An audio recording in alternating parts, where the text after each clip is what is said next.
Have you ever noticed that subtle shift that happens after you take a sip of tea?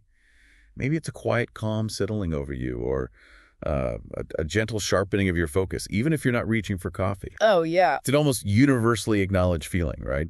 But have you ever paused to wonder why that happens? What's the specific secret ingredient behind tea's, intriguing ability to both soothe and subtly sharpen your mind? That's a feeling, yeah, many of us recognize. That intuitive pull towards tea when we need a moment of peace or maybe just a gentle nudge towards concentration. Today, we're kind of pulling back the curtain on a truly fascinating compound that's believed to be a major player in those very effects, L-theanine. And that's exactly what we're here to unpack. Our mission today is to dive deep into L-theanine, and it's sometimes surprising, sometimes even, counterintuitive effects on the human mind. We're going to sift through the most rigorous scientific studies, clinical trials, and comprehensive research reviews to discover what L-theanine genuinely does for your attention, your relaxation, your sleep, and perhaps most intriguingly, how it plays with its well-known companion, caffeine. Exactly. And to do this, we've gathered a pretty robust collection of sources. We'll be looking at everything from, detailed academic papers and rigorous randomized controlled crossover trials involving healthy adults and those with anxiety, to a truly unique study that focused specifically on children with ADHD, and even research looking at middle-aged and older adults. So this range of studies should give us a very comprehensive, fact-based understanding of this intriguing amino acid. Okay, so let's begin at the beginning then.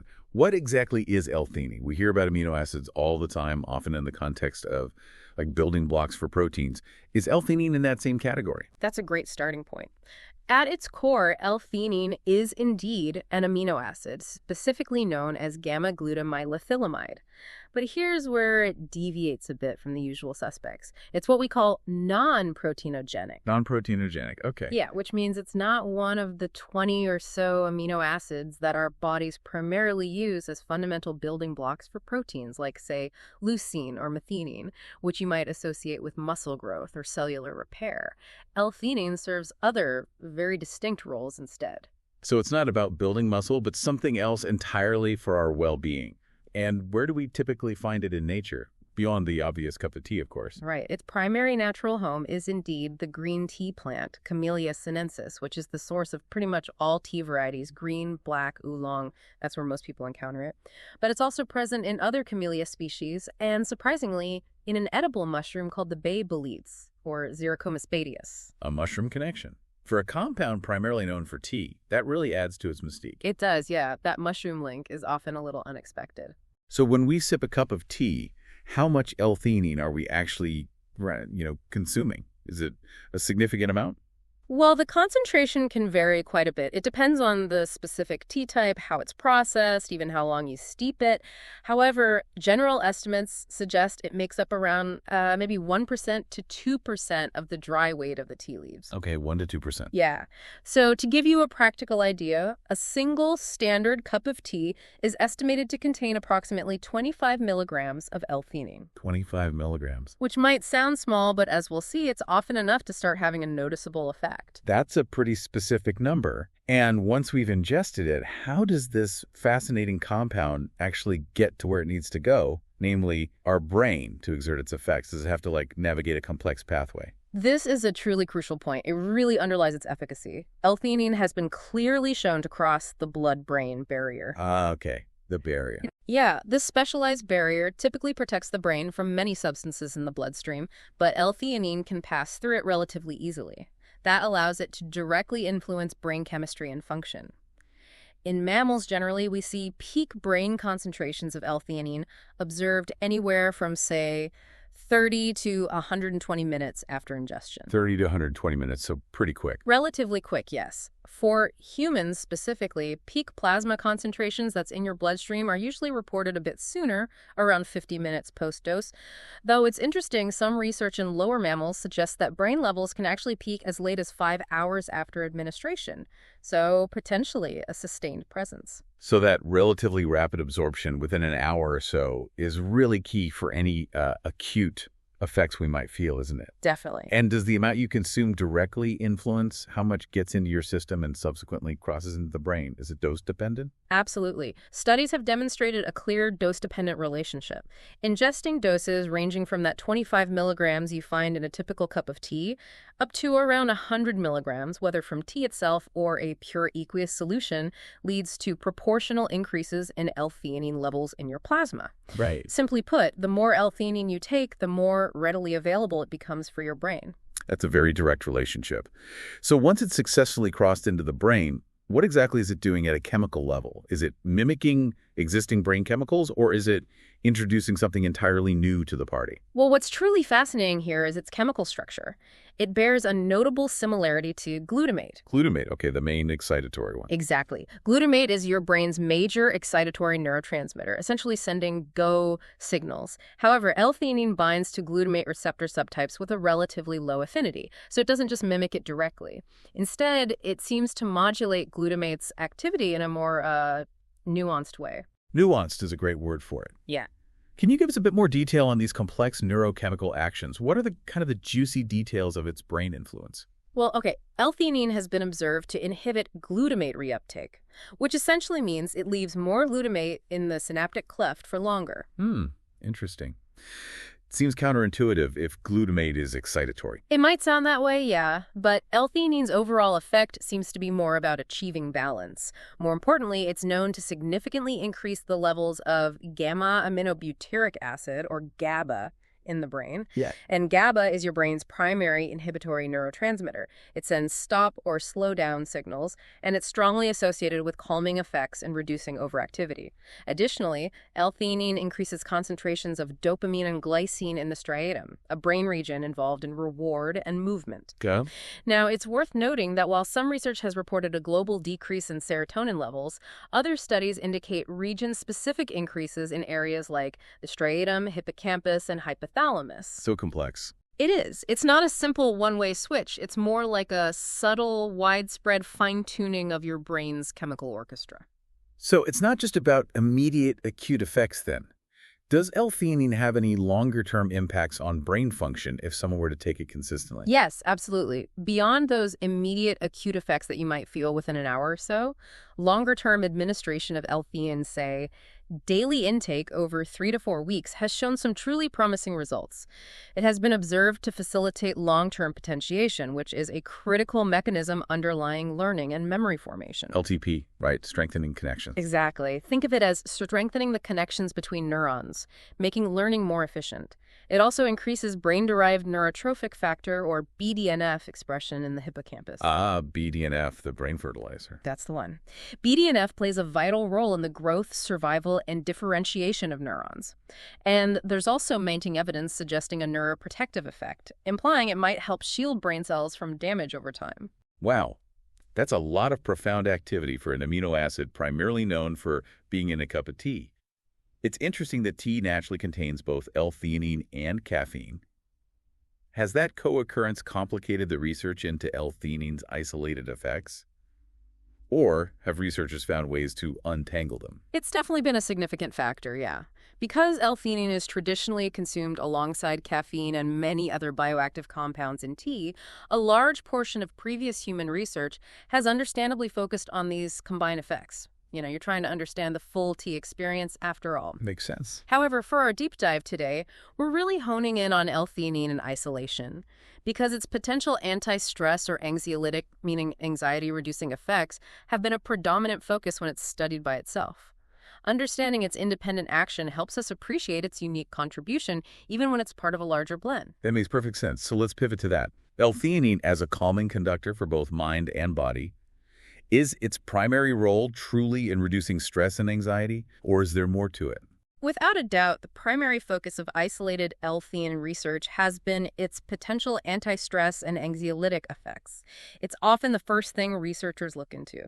One study that truly stands out in illustrating this is a significant randomized, placebo-controlled, double-blind crossover trial conducted by White and colleagues back in 2016. It offers some really fascinating insights. Okay, tell us more about that White et al. Study. How was it designed, and what did they set out to discover? Right, so this trial involved 34 healthy adults aged 18 to 40, a pretty good representative sample. Participants were given either an active L-theanine-based nutrient drink, which contained a significant 200 milligrams of L-theanine, plus smaller doses of other compounds like alpha-GPC, phosphatidylserine, and chamomile, or a meticulously matched placebo. Okay, active versus placebo. Exactly. And to induce a measurable stress response, they used a demanding cognitive stressor called the multitasking framework, or MTF. MTF. Yeah, it's a 20-minute task where participants have to simultaneously juggle several mental demands. And it's well known to reliably increase subjective stress, heart rate, and blood pressure. It's a good way to simulate that mental pressure many of us feel daily. So what did they find regarding how the L-theanine drink affected their stress levels? Did people actually feel less stressed? Yes, on the subjective front, the results were very clear. 1 hour after ingesting the active drink, participants showed a significantly reduced subjective stress response to the cognitive stressor compared to the placebo group. Okay. This is a direct, self-reported measure of how people felt under pressure. They perceive themselves as less stressed. It really aligns with that initial feeling of calm many associate with tea. That's the feeling. Yeah. But what about the physiological markers of stress, like cortisol? Yeah. The body's primary stress hormone. Did that show a similar reduction? Okay, here's where it gets really interesting and highlights the nuanced way L-theanine works. 3 hours post-dose, the salivary cortisol response, which is a physiological marker of stress from the hypothalamic pituitary adrenal or HPA axis, your body's central stress response system was significantly reduced with the active treatment. 3 hours. Okay. However, and this is key, this physiological effect was not apparent at the 1 hour mark. So subjective stress was reduced at 1 hour, but physiological stress, measured by cortisol, only showed up reduced at 3 hours. That's quite a discrepancy in timing for the same stressor. Why do you think we see that difference? That raises a fascinating question, doesn't it, about the layers of our stress response. There are a couple of possible reasons for this timing difference. First, there's a known physiological delay for HPA axis activation to be fully reflected in salivary cortisol levels. It typically takes about 15 to 20 minutes for cortisol to start rising after a stressor. And peak concentrations often occur 10 to 30 minutes after the stressor concludes. So the 1 hour measurement might simply have been too early to capture the full physiological response or the treatment's effect on it. Okay, so the body's reaction just takes longer to show up in the measurements? Possibly, yeah. It's like waiting for a slow-acting but powerful medication to fully kick in. It's almost like our immediate emotional response and our deeper physiological response operate on slightly different timelines, and L-theanine interacts with both, just at different speeds. Precisely. And additionally, the study noted that while testing sessions were held at a consistent time each day, cortisol levels naturally declined throughout the morning as part of our diurnal rhythm. Right, the natural curve. Exactly. Plus, participants had a light standardized meal 30 minutes before baseline testing, which can itself cause a small meal-induced cortisol stimulation. So these subtle background factors could have influenced the earlier cortisol measurements, potentially masking any treatment effects at the 1 hour mark. The 3 hour mark likely captured a more cumulative and clearer effect. So, despite that timing nuance, the overall anti-stress consensus seems quite strong for L-theanine based on this and other studies. It sounds like it truly helps us unwind. It absolutely does seem to. These findings, combined with a wealth of other research, provide pretty robust support for L-theanine's anxiolytic or anti-stress effects. For example, a 2007 study by Kimura and colleagues found that 200 milligrams of L-theanine significantly reduced subjective stress and anxiety in response to a cognitive stressor. And critically, this was accompanied by objective physiological markers of reduced stress, like lower secretory immunoglobulin A and a lowered heart rate, which suggests a tangible reduction in sympathetic nervous system response, that fight or flight system. So it's not just about how you feel, but also measurable biological changes. Are there other studies that further echo this calming effect? Yes, the evidence is quite consistent. Yodo and colleagues in 2012 reported a significant decrease in subjective stress, specifically on the tension-anxiety subscale of the profile of mood states, after administering 200 milligrams of L-theanine. What's more, it even reduced blood pressure increases associated with stressors, particularly in a group identified as high responders to stress. Interesting. Targets the high responders. Yeah. And another study by Lucia et al. In 2004 found that while 200 milligrams of L-theanine didn't reduce experimentally induced anxiety using very strong stressors like electric shock, maybe just too intense for a subtle compound, it did significantly reduce baseline anxiety as measured by a tranquil troubled scale. Baseline anxiety, okay. And Haskell et al. In 2008 noted that although L-theanine alone generally showed little cognitive or broad mood benefits in their specific setup, 250 milligrams was associated with a significantly greater subjective calmness just 30 minutes post-dose. So the thread of its calming influence is woven through multiple studies, you see. It reliably helps people feel calmer and reduces certain physiological stress markers.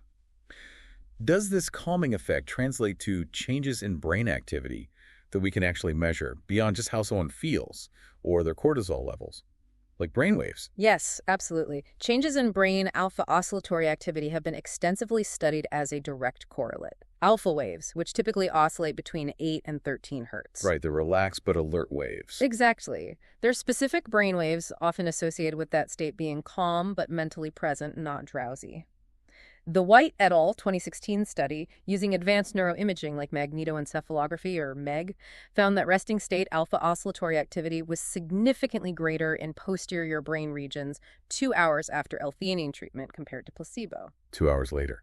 And this alpha wave increase, was it universal across all participants, or did it depend on individual characteristics? That seems like an important distinction. This is where the nuance truly lies. Crucially, this effect was only apparent for participants who scored higher in trait anxiety. Trait anxiety is like a person's general tendency to be anxious. Exactly. It refers to a person's general stable tendency to be anxious across different situations. It's part of their personality, essentially, as opposed to state anxiety, which is a temporary feeling in a specific stressful situation.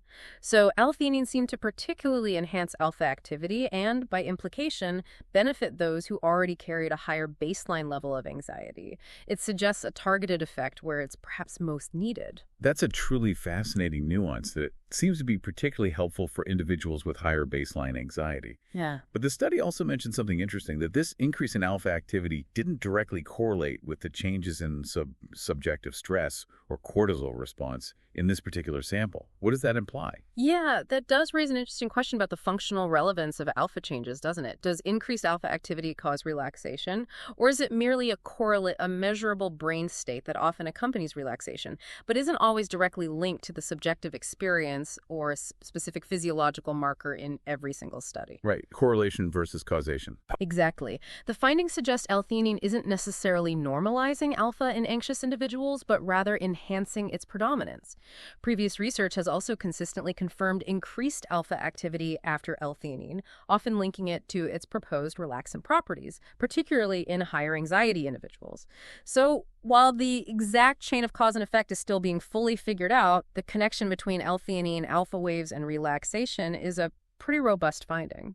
So bringing all this together on the calming aspect, how exactly does L-theanine achieve this relaxation without causing sedation? That's the key difference from many other calming agents, right? Right. It primarily works by subtly modulating the levels of key calming neurotransmitters in the brain. As we discussed, it elevates levels of GABA, that primary inhibitory neurotransmitter, and it also fine-tunes dopamine and serotonin across various brain regions. These neurotransmitters are well known to promote relaxation and reduce anxiety. Its ability to modulate glutamatergic neurotransmission, that main excitatory system, is also believed to be a central pathway for its anti-anxiety effects. The key difference, as you said, is that it doesn't suppress brain activity or induce drowsiness like sedatives often do. Instead, it promotes a more balanced, relaxed, yet still mentally alert and clear state. It's about easing the mental chatter without dulling your senses. That distinction between calm alertness and sedation brings us perfectly to the other side of the mental coin, L-theanine and cognitive performance. Does it help with focus, memory, and other mental tasks, especially when it's taken on its own without caffeine? Well, when L-theanine is studied in isolation, meaning without caffeine, previous research has often reported mixed or even little direct cognitive benefit, especially in healthy young adults. For example, that same White et al. 2016 study we just discussed, while showing clear anti-stress effects, found no significant differences in cognitive performance on their demanding multitasking framework overall score or its individual modules. Interesting. It suggests that while it can calm you, it might not always directly sharpen your pure cognitive output, like reaction time or memory recall, when taken alone in an already high-performing brain. But are there other populations where L-theanine might show more pronounced effects on cognition, even in isolation? What about, say, middle-aged and older adults? That's a group often looking for cognitive support. Indeed, that's a crucial point. A specific study by Inagaki and colleagues in 2021 specifically looked at Japanese men and women aged 50 to 69 years. These individuals self-assessed their cognitive function as having declined, but still maintained relatively normal scores on a standard cognitive screening test, the MMSE-Jo. Okay, so they felt the decline, but weren't severely impaired. Exactly. It was a rigorous, double-blind, randomized, placebo-controlled study. They looked at assessments after a single dose of L-theanine, a precise 100.6 milligrams, and also after 12 weeks of daily intake. They used a comprehensive test battery called Cognitrax to measure various aspects of cognition. And what did they uncover regarding attention and memory in this older demographic?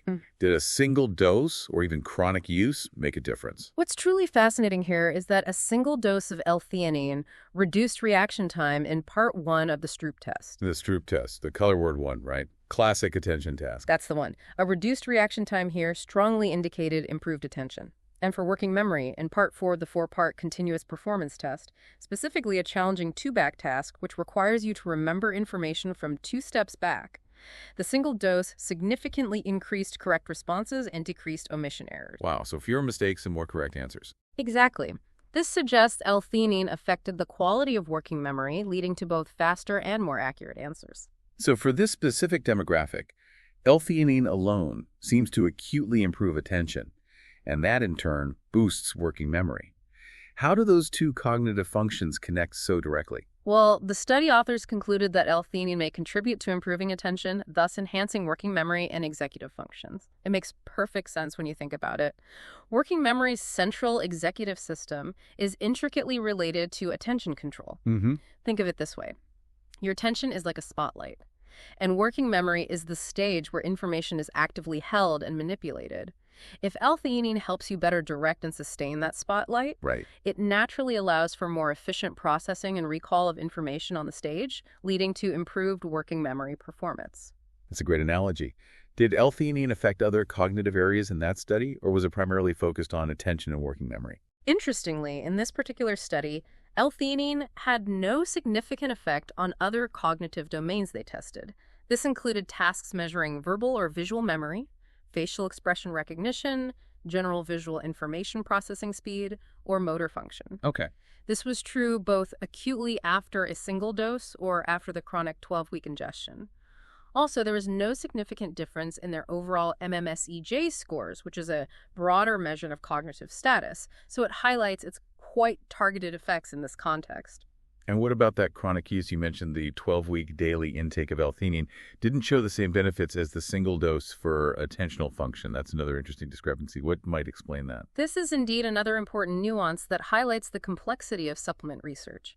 The 12-week regular ingestion of L-theanine did not show an effect on attentional function processes, unlike the robust single-dose effect. This emphasizes that acute and chronic effects can, in fact, differ.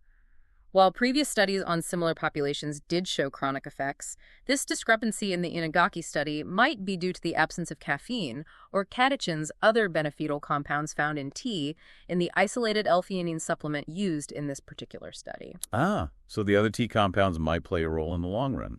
Potentially, yes. Those compounds are often co-consumed in tea and can have their own cognitive impacts, possibly contributing to chronic effects seen elsewhere.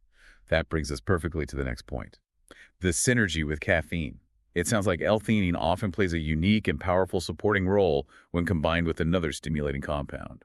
Exactly. This synergy is where L-theanine truly shines for cognition in many contexts.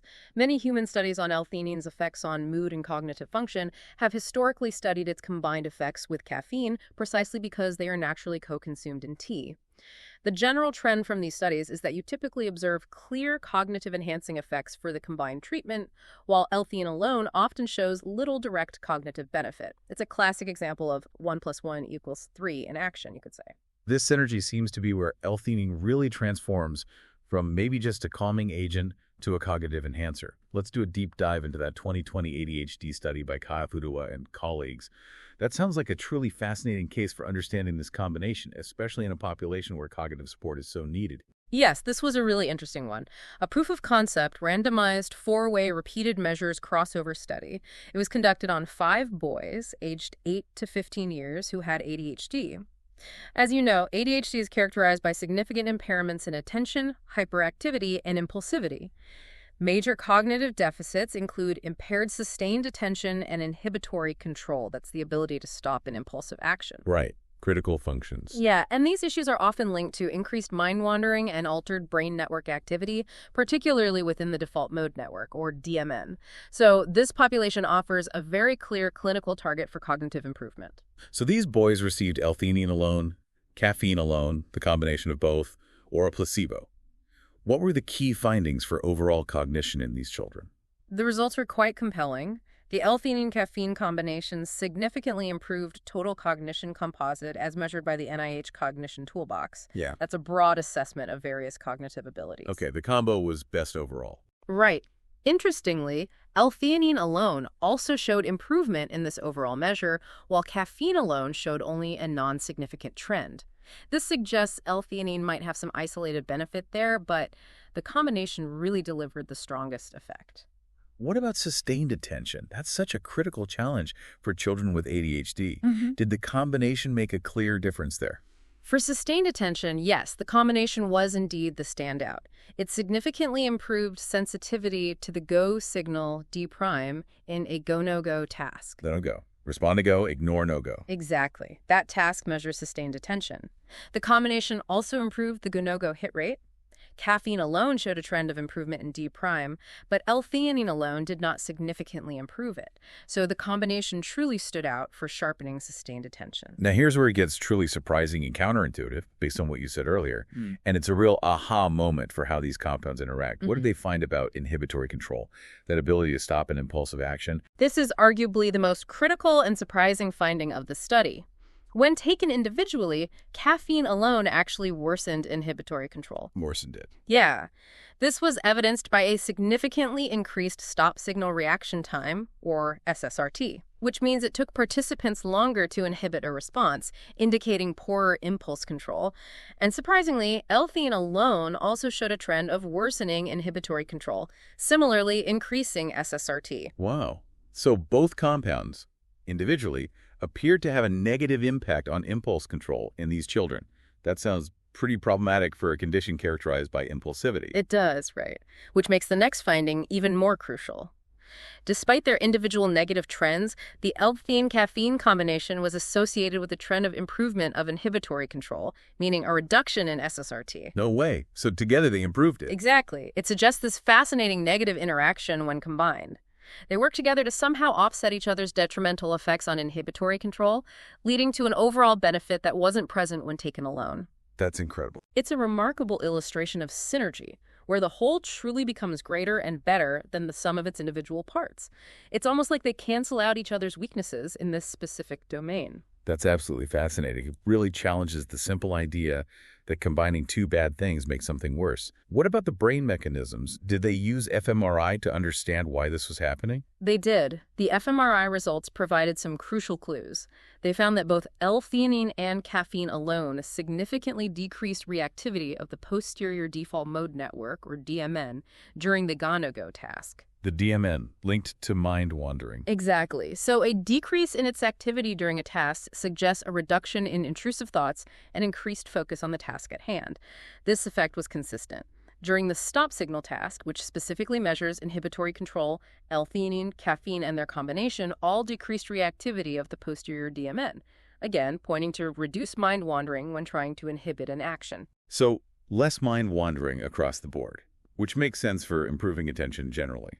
But was there anything unique about the combination with regard to brain activity and inhibitory control specifically? Yes, there was a key difference. The combination was also uniquely associated with a significant decrease in reactivity of the central executive network, or CEN, during the stop signal tasks. The CEN, involved in cognitive control. Right. The CEN is a critical brain network involved in cognitive control, attention, and working memory. The study speculated that this decreased CEN activity with the combination might actually be the underlying mechanism for the improved inhibitory control observed. So less effort needed from the control network. More efficient. That's the idea. It's as if the combination makes the brain more efficient, requiring less effort from the CEN to achieve better impulse control, which is a highly desirable outcome in ADHD. So the implications of this study for ADHD are pretty significant then, offering a potential new avenue for therapeutic support. Absolutely. This study strongly suggests that the L-theanine caffeine combination may be a valuable adjunctive therapeutic option for ADHD-associated impairments.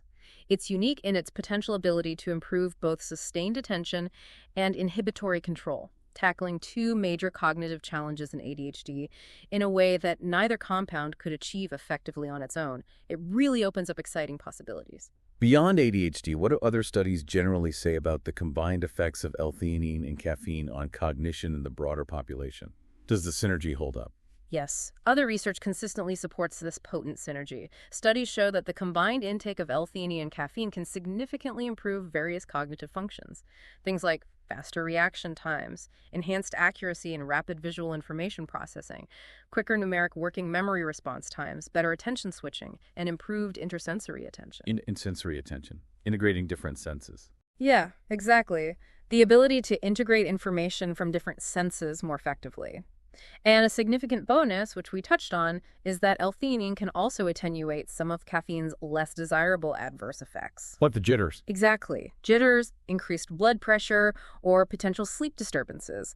So you potentially get the cognitive benefits of caffeine with a smoother, more focused ride. That benefit of attenuating caffeine side effects brings us to another intriguing area: L-theanine and the pursuit of quality sleep.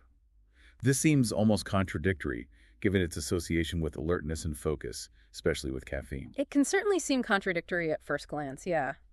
But the key to understanding L-theanine's potential role in sleep is that it promotes a state of calm alertness, not sedation. Calm alertness. Right, it's not a direct knockout agent.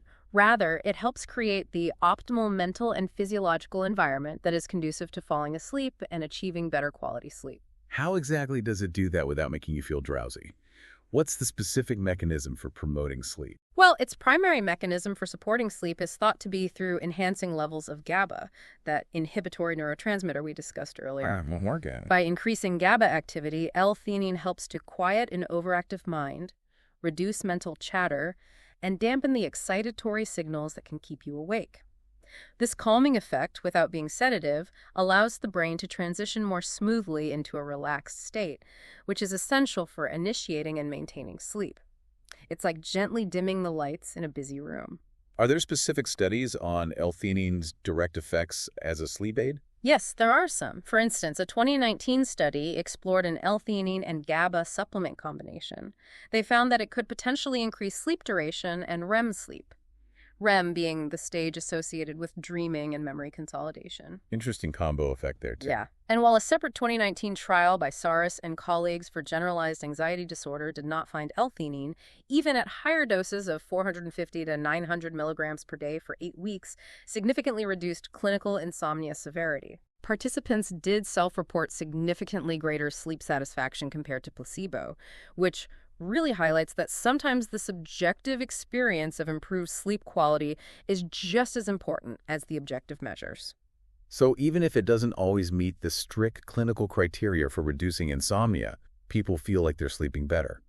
That's definitely a powerful outcome in itself. Absolutely. And what about specific populations, like children with ADHD, who often struggle with sleep issues? Right. L-theanine is indeed considered a promising adjunctive therapeutic tool for children and adolescents with ADHD-related sleep disturbances, where it's not uncommon for sleep to be fragmented or difficult to achieve. Additionally, a study reported improved sleep quality in schizophrenia patients after taking 250 milligrams per day. So it appears to offer a gentle, non-sedating way to support better, more restful sleep for certain individuals, especially those prone to mental overactivity. Okay, so if a listener is considering using L-theanine specifically for sleep benefits, is there a recommended timing or pairing to maximize its effect? What's the practical advice? Yes, timing and pairing are crucial here. If your primary goal is to derive sleep benefits, It's generally recommended to take L-theanine in the evening, typically about 30 to 60 minutes before bed. Before bed. Got it. And logically, you should definitely not pair it with coffee or other highly caffeinated beverages in this context, as that would obviously counteract its calming effects for sleep. Makes sense. The sources also note that while it can be helpful, L-theanine is unlikely to be sufficient as a standalone treatment for more serious underlying sleep disorders like clinical insomnia or sleep apnea. Those require professional medical intervention. Right. It's not a cure-all for major sleep disorders. No. However, it has been noted that L-theanine can be safely taken with melatonin, which is a common and often effective combination for general sleep support. Okay, that's very helpful guidance. Now let's talk about the practical considerations. Yeah. If someone is thinking about trying L-theanine, what are the commonly recommended dosages for these observed effects, and what do we know about its safety and any potential side effects? Right. For many of the observed effects we've discussed, particularly its anti-stress and anxiolytic properties, studies have used doses ranging from as low as 25 milligrams, that typical amount, in a cup of tea, all the way up to 200 milligrams. When it comes to commercially available supplements, most healthy adults can generally take between 200 milligrams and 500 milligrams per day. 200 to 500 milligrams. Yeah. The University of Worcester source specifically highlights that doses of 200 to 400 milligrams daily, taken for up to 8 weeks, appear to be generally safe and effective for achieving those anxiolytic and anti-stress effects. Okay, 200 to 400 for up to 8 weeks seems like a common recommendation. Can you remind us of the doses used in the specific studies we discussed today, just as examples? Certainly. In the White et al. 2016 anti-stress study, they used 200 milligrams of L-theanine in their nutrient drink. Oh. The Inagaki et al. 2021 study on middle-aged and older adults, which found those improvements in attention and working memory, used a precise 100.6 milligrams for both their single and chronic dose investigations. A bit lower there. Yeah. And for the fascinating ADHD study by Kafudua and co-authors in 2020, they used a body weight-adjusted dose of 2.5 milligrams per kilogram of L-theanine, which translated to a range of 70 to 263 milligrams for their young participants, along with that proportional caffeine dose. So you can see the dosage is often tailored to the study's specific focus and participant group. So it really depends on the specific effect being looked for and the individual. Is there an upper limit that's generally recommended, and should we think differently about L-theanine from tea versus supplements? Yes, it's generally recommended not to exceed 500 milligrams per day from supplements. And that distinction is crucial. L-theanine consumed naturally from tea is widely considered safe due to its relatively lower concentration and the presence of other compounds. Right. However, L-theanine in supplement form is typically a much more concentrated dose than you'd get from food, maybe even several cups of tea. So caution and adherence to recommended dosages are always advised when using supplements. That makes perfect sense. What about potential side effects or any safety concerns we should be aware of? Is L-theanine generally well tolerated across the board? Generally speaking, yes. L-theanine is widely considered safe and well tolerated at appropriate dosages. Many reputable sources state that there are no commonly reported side effects directly from L-theanine itself. However, particularly at very high doses, or more commonly when consumed with the caffeine found in tea, some rare or mild side effects have occasionally been reported. Okay, what are some of those less common effects people might experience? And how can we tell if they're from the L-theanine or maybe just from the tea's caffeine? Well, these less common effects can include things like mild headaches, maybe a sensation of dizziness or mild nausea. Symptoms like jitteriness, irritability, and even diarrhea are sometimes reported. But it's important to understand that these are far more often linked to the stimulating effects of the caffeine content in tea rather than the L-theanine itself. Right, blaming the wrong compound, potentially. Yeah, exactly. It's worth noting one specific instance from the Haskell et al. 2008 study where 250 milligrams of L-theanine alone was associated with elevated headache reports and impaired serial subtraction performance 90 minutes post-dose. So, while typically very safe, individual responses can always vary, and it's something to be mindful of. Any crucial considerations for specific populations? Yeah. Like pregnant women or potential interactions with medications? Yes, definitely. And this is standard advice, but it's always paramount to consult with a healthcare provider before starting any new supplement, especially if you have underlying health conditions or are taking medications. Absolutely. Limited research exists on its safety during pregnancy and lactation, so caution is highly advised in those populations. It should generally be avoided unless specifically recommended by a doctor. As for drug interactions, in animal models, L-theanine has shown synergistic or additive effects with midazolam, which is a sedative. Okay. But the clinical relevance of this specific interaction for humans is still yet to be fully determined. For patients undergoing chemotherapy, it's particularly crucial to discuss L-theanine use with their physicians. For instance, epigallocatechin 3-gallet, or EGCG. EGCG, another T compound. Right. Another distinct compound found in green tea, not L-theanine itself, can reduce the activity of the chemotherapy drug bortezomib. However, our sources explicitly clarify that L-theanine itself does not induce or inhibit CYP450 enzymes. Ah, the drug metabolism enzyme. Exactly. Those are a major group of enzymes in the liver responsible for metabolizing many drugs. So that specific drug interaction pathway isn't typically a concern with isolated L-theanine. That's a really important distinction to make. So a general green tea extract, which contains many compounds, including EGCG, is different from purified isolated L-theanine when it comes to potential drug interactions or even toxicity. Exactly. That distinction is absolutely crucial for safety. Cases of hepatotoxicity or liver injury have been reported in association with the consumption of green tea extract, which is a complex mixture of many compounds, but not specifically L-theanine itself. Furthermore, some animal studies have shown L-theanine enhancing the toxic effects of strychnine, highlighting the need for extreme caution with very high unsupervised doses and certain substance combinations. Always prioritize professional medical advice when combining supplements, especially if you're on medication. And finally, what about long-term use?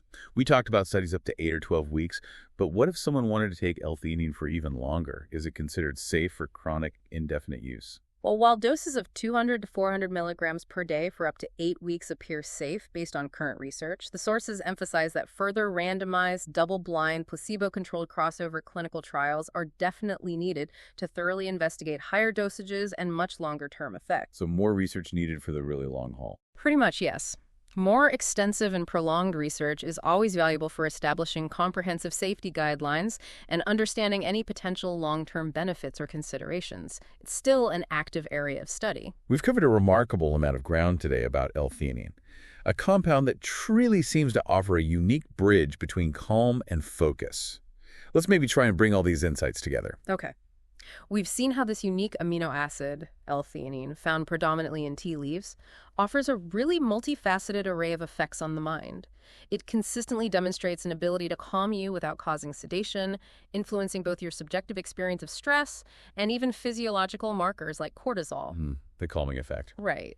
We also explored its intriguing and targeted role in attention and working memory, especially in specific populations like middle-aged and older adults, where a single dose showed quite significant benefits in sharpening focus. And then, of course, there's its powerful synergy with caffeine. While L-theanine alone might not always provide a dramatic cognitive boost for everyone, when paired with caffeine, it seems to transform into a potent cognitive enhancer. Yeah.